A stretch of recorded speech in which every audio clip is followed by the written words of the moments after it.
But without further ado, we have brought some special guests back up on the stage for our Oceanside chat. So you all are really privileged to get to hear a live podcast recording of David Zipper and Wes Marshall's famous podcast, Look Both Ways, with a special guest, Greg Stuart from the Broward MPO. So you're going to be a part of that as the audience listening in.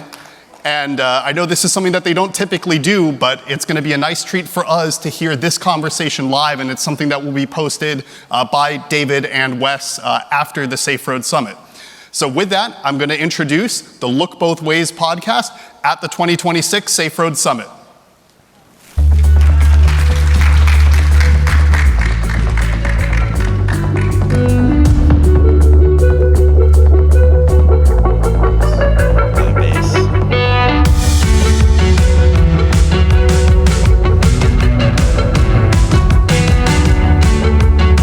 Good afternoon.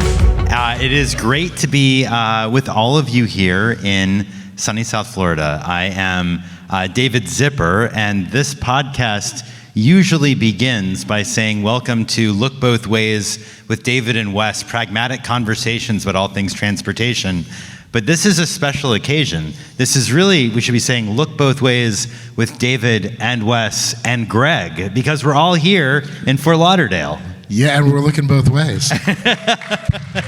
So, Wes, it's good to see you here on stage with me in person, not thousands of miles apart. No, this is the first time we've done this together in the same place. We've usually been in different states or countries whenever we tape these, so this is fun.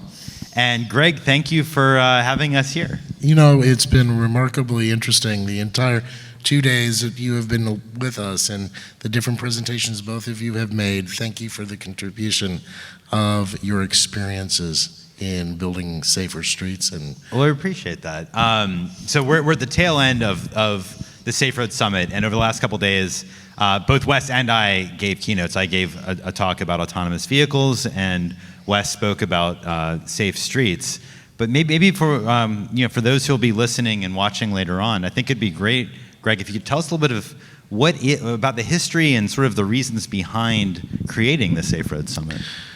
So the year before we did our first Safe Road Summit, there was a child who lost their life on a road called Old Dixie Highway in the city of Fort Lauderdale. Mm-hmm. The child was on the way to an elementary school, and a truck ran them over.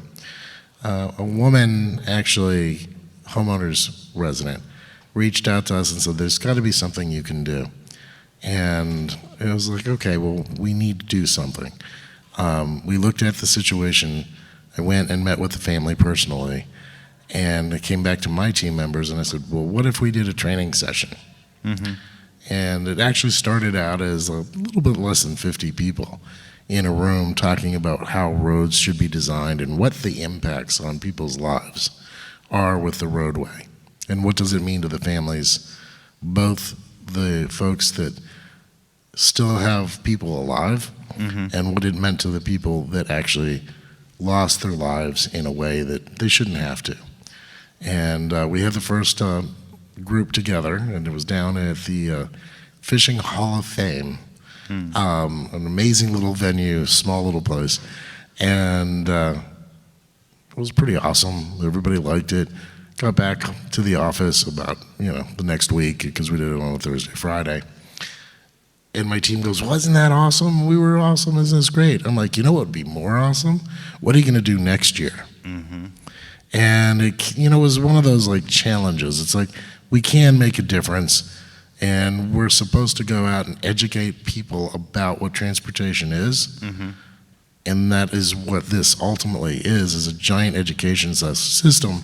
And, as it's grown and expanded, I didn't necessarily think it was a good idea to have 3, 4, 5 of them in the state. Let's kind of maximize our abilities, especially, I've got 6 million people here. So, we started sharing the responsibilities with my partners to the north and south. So it's Palm Beach County, Miami-Dade, and Broward coming together. Correct. That's kind of neat. Yeah. I've been to a lot of street safety conferences, Wes. I think you have too. This is one of the largest I've ever seen. How many attendees did you have this year? We were a little over 500 this year, and that's great. We're breaking records, and unfortunately, we had to charge a little bit more because the food costs have gone up. But nice. it happens. This is definitely one of the bigger ones. Like I went to one in Australia recently, and they only had 600 or 700, and they said they were the biggest in the world. So you're right behind that. Well, that's good to know. Just behind Australia. Yeah. Just behind Australia. Yeah. So what we're going to do, the plan is to sort of follow the general structure of the Look Both Ways podcast for those who may not have listened to it or watched it before. You can easily find it if you're curious. But Wes and I always start with a little piece we call Word on the Street, which is an item in the news that we think is noteworthy and worthy of discussion. And we're going to walk through the whole agenda, actually, with a little South Florida flavor, topics we think are of particular note here in this corner of the United States. And it's not really news now, but a few weeks ago, it certainly was local news that bounced around, Greg. You showed us the video where a Brightline train, the Brightline trains run between Miami and Orlando, met a sidewalk robot. And it wasn't really a fair fight. Can you tell us what happened? We're going to put the video in the show notes, but go ahead. If you run the video, the fun part of this, these on-street delivery robots that are in multiple of our cities have the great opportunity to, instead of being barked at by a dog, get confused on the FEC railroad tracks. And, they're kind of cute little boxes with little happy eyes and a little happy smile on it. And, they're lit at night. They kind of look like a little robot. And it went onto the railroad tracks and decided to stop working. And, the Brightline train's going 60 miles an hour. I mean, are we sure it didn't have like suicidal thoughts or something? Well, that's a really good point. No, we didn't necessarily interview the family of the box to find out if it had emotional distress. And maybe in some future effort, we will try to protect the boxes a little bit better, the delivery vehicles. But, when you put a train, and this is actually serious, because we've had a bunch of fatalities on the railroad tracks from the train. Yeah. And it's not like the train is reaching out and crushing people and coming back down. It's, people are getting in the train's direct path. And so, a lot of the issues that we're seeing in that area is a mental health issue. And so while we made light of it, the reality is maybe it was having a circuit board issue that none of us will ever know about, and it stopped working. But, it kicked its ass. It was annihilated. It was just gone. Do people I guess I'm curious what the reaction was here among South Floridians when they saw that video. Do people like those sidewalk robots, or like, yeah, I got what was coming to it? Why don't we ask the people? Look at it. How about you clap if the robot got what it deserved? That's actually like at least half the crowd, I think. I was in Miami a couple months ago, and they were everywhere. And half of them were just stuck in the grassy area between the sidewalk and the street. Like it wasn't built for that. Four-wheeling is not its role. Exactly. Yeah. No, this is actually like a genuinely controversial topic of like are sidewalks for people or are sidewalks for people and robots? Well, and the interesting thing, and I don't know if you've had the chance to really utilize many of our sidewalks here. They're also utility boxes. They're also power poles. Where is this box on wheels fitting into the overall assignment? And it's legal. The legislature in Tallahassee said, hey, we should have these things. But maybe they shouldn't be on the sidewalks all the time. I mean, I saw a lot in the bike lanes, too, when I was down in Miami. Like, it was just using it at a much slower speed than a bike would be, so you can imagine them getting in the way. They're not supposed to be in bike lanes in Broward. Is that right? Yeah. So to share with you, the box itself should either be on the sidewalk or on the street, and it's probably safer on the bike lane. But that said, the sidewalk isn't really big enough. There are a lot of sidewalks here that are very deficient. Well, I know we've got a couple other topics we want to talk about, but it's unfortunate in a sense to me that when I look at the national issue of sidewalk robots, you wish, or at least I wish, these companies would recognize, okay, we need good sidewalks to deliver the burrito to the person who ordered it, so we're going to lobby the state legislature for investing in sidewalks. But instead of doing that, what I've seen, and this is especially in Pennsylvania a few years ago, I won't speak to Florida, these companies have lobbied state legislature to block cities throughout the whole state from doing anything to regulate these sidewalk robots, the preemption play. Right. And to me, that's unfortunate. Has that happened here in Florida? Oh, absolutely. That's just, the intention is good. Is it? I don't think they're like thinking, I'm going to get my robots and have them attack the Brightline train. But, I think the intention is it's like providing services to the public. Having never had a delivery, and my building has them all the time, all around. My dogs love to bark at them and then jump on them. And I actually tried to figure out how to open one the other day, but it wasn't that easy. So are they heated? Are they cooled? Like, did your coffee show up hot? Like, What my neighbor told me, who actually got it delivered by one, it is cooled. okay. It's cool. Or it's just not on. So that way hot meals stay hot, cold meals stay cold. It's like a thermos. Yeah, it's like a giant thermos with little headlights. I don't actually know if it's like a thermos. No, I I'm kept just seeing saying. ads for a free coffee. If you sign up to use the service, you get a free coffee. I was like, I don't know if I want a cold coffee coming. I don't disagree with you. And we get the coladas, for those of you who know what they are. And this is South Florida thing. And it's just like, oh, hey, they show up in these vehicles. And it's like, oh, this is wonderful. It really is. But when they're cold, it's like, not so good. Yeah, it's a valid question. Let's switch to Roundabout. This is the section of the podcast where Wes and I traditionally pick a topic we think is just worthy of discussion. It's something that caught our interest. And Wes, I feel like you may have some thoughts about road safety in this part of the country. Oh, yeah, we are at the Safe Road Summit. And Seems yesterday appropriate. you did say that we are in one of the least safe places in the country. Yes, welcome. But it's also a place. Come back again soon. At the same time, you've been having this amazing summit for a dozen years plus, right? So, I guess my big question is why do you think this persists? I mean, there's the Smart Growth America report, Dangerous by Design, and they list the top 20 dangerous areas for pedestrians. There's always a lot from Florida. I think there's 8 out of 20 now. Yeah. And you guys are still one of them. We've actually gone down the ratings. Yeah. And we've actually reduced the number of pedestrian incidents down pretty good. That said, there are just so many. We have so many people that come here that also live here that are used to places that don't necessarily have the traffic rules that other places have. Like you go to California, you know how people actually stop when you walk across the street or even come off the curb? That would never happen here. You're just, you're in their way. I almost got run over the other day going from my place to the Greek food festival at the Greek church. And this guy's just like, yeah, it's a continuous right. I can do whatever I want, even though I'm this pedestrian in a crosswalk. It is what it is. People drive here the way they're accustomed from whatever part of the country or world they come from. And so there's the challenges that we don't necessarily, when we issue driver's license, we don't necessarily have them tested for, hey, do you understand what the rules are here?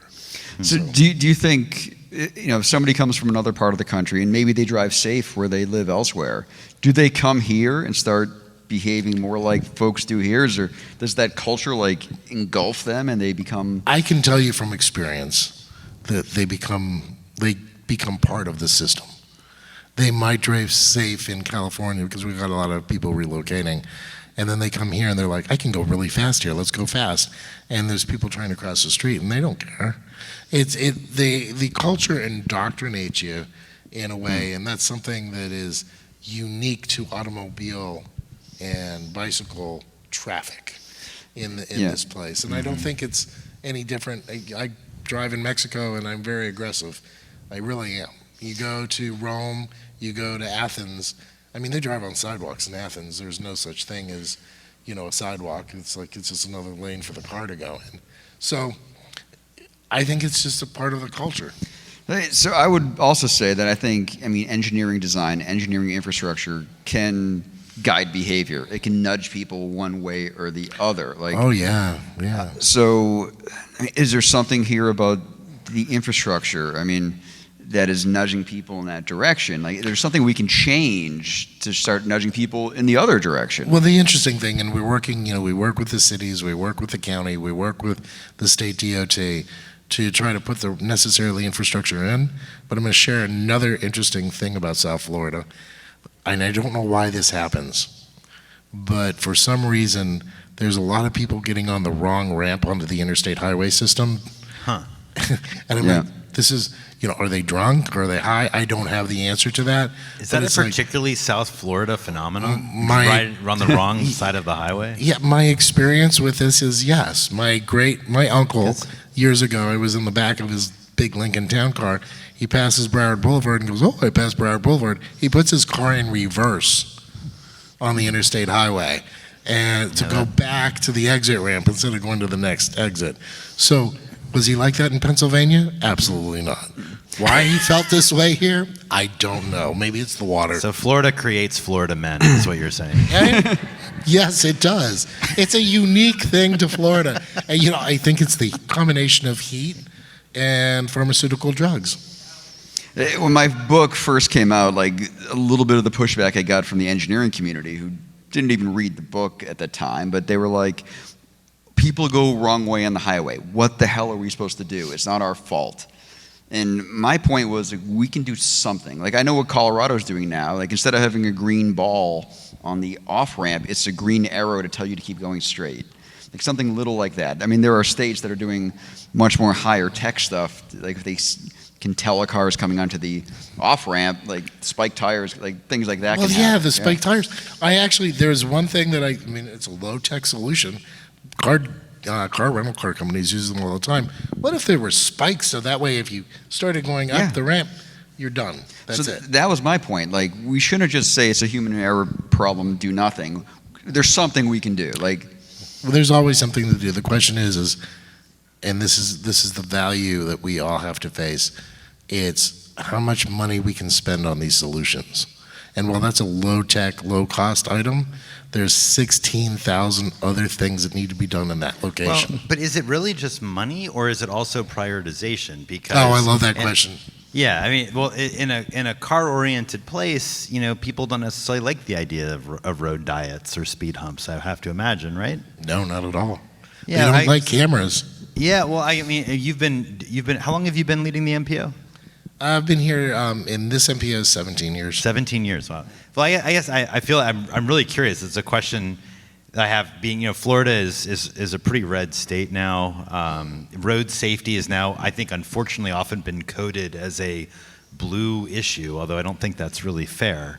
I'm just curious, when you work with people in Tallahassee or at the state level, or people here in South Florida who are basically across the political spectrum, are there particular arguments or ideas or claims you found are really useful in helping people sort of elevate the ideas or agree with the ideas you have for how to save lives? I think a lot of the red-blue divide in transportation, it never should happen because it's agnostic. We all need to have the roads. The question is how you communicate the desire, what you're trying to accomplish. Mm-hmm. Eliminating lanes for the purpose of eliminating lanes isn't necessarily the right thing to do. Maybe you need to look at what the road is supposed to do at that location and say, all right, well, is this a place? And we have a little area north of here that had a bunch of clubs and bars, and it was a 5-lane facility. And, every 3-4 weeks to a month, you'd have crashes, injuries, fatalities. Mm-hmm. A lot of people are drinking. They roll into the street. They're not necessarily paying attention. A lot of the folks that are there are a little bit older, so they've lost some of their sight and so forth. And so this was happening.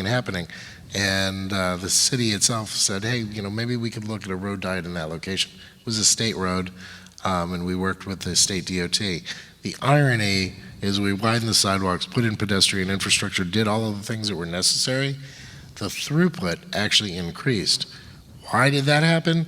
Because there were less accidents that blocked the road completely, which then forced, it was a really strange thing to occur in the analysis side that none of us would have thought.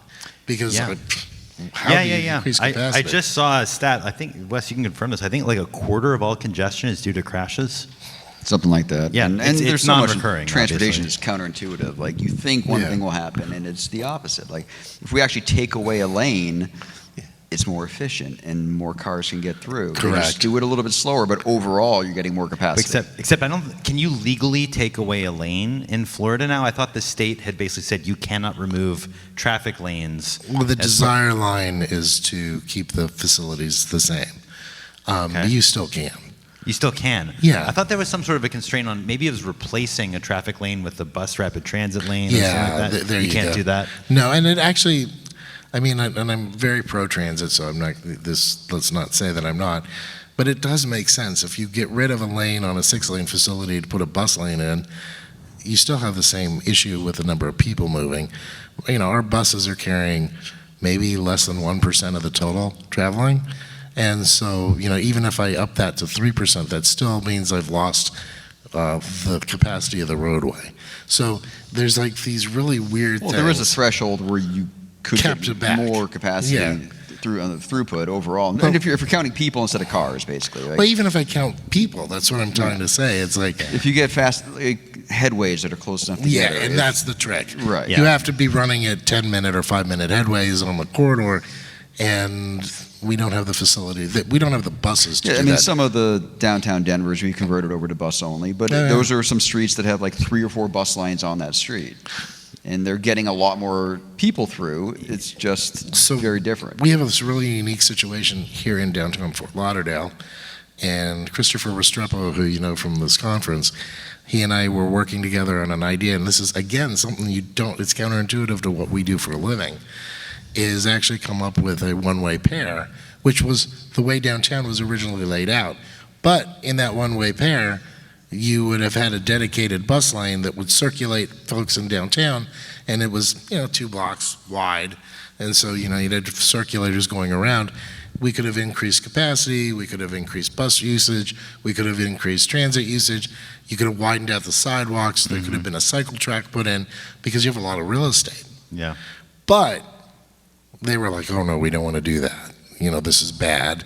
And the developers were like, oh no, people aren't going to be able to find my stores because, you can't go around a circle in a block. Right. So, it's really fascinating. But, there's so many opportunities that we have, and it'll come back. The mayor was here today touting how great downtown is, and I can tell you it's wonderful. I live there. But could the pedestrian facilities get better? Absolutely. Yeah. Will No, I mean, they? even the limited exposure Wes and I had, it was pretty clear there were opportunities to extend the sidewalks and whatnot. Oh, yeah, you were on Los Olos probably, right? Yeah, we did. We liked Las Olas. Yeah, it's pretty cool, right? We don't. It was very cool. We don't have a whole lot of time, but I would love to at least briefly touch on my roundabout topic because I'm really curious about this one.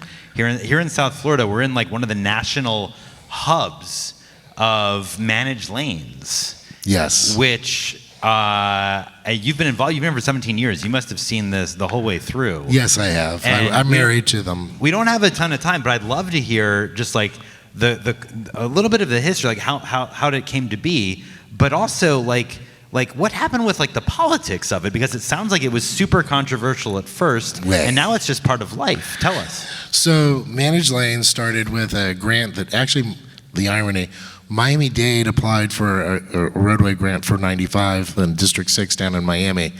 It just serves Broward people going into downtown Miami to get to work. So it really didn't help their issues. But that was the first ones that were put in. Their lanes were not subpar. They didn't have turnoff and all the rest of it. But then we started talking about what we could do here in Broward. And man, was it controversial. It was just like, we don't want these Lexus lanes. We don't want this. I thought, And again, I probably should explain this up front. For those who may not be familiar, there'll definitely be some who listen to the podcast who may not. But managed lanes basically are when you charge a fee that usually it fluctuates based on congestion, right? In some lanes of it. Actually, that's the most fascinating part too. Okay. The more they charge, the more traffic they have in the lanes. How is that possible? Because some of the lanes get a charge, and the other lanes are free. Like, if the lane costs that much, there must be traffic ahead. I got to jump in. I got to jump in it. It's the most counterintuitive fee psychology. system. Yeah, I absolutely find it fascinating. And people, oh my God, it's 11:50. I need to get over into the managed lane.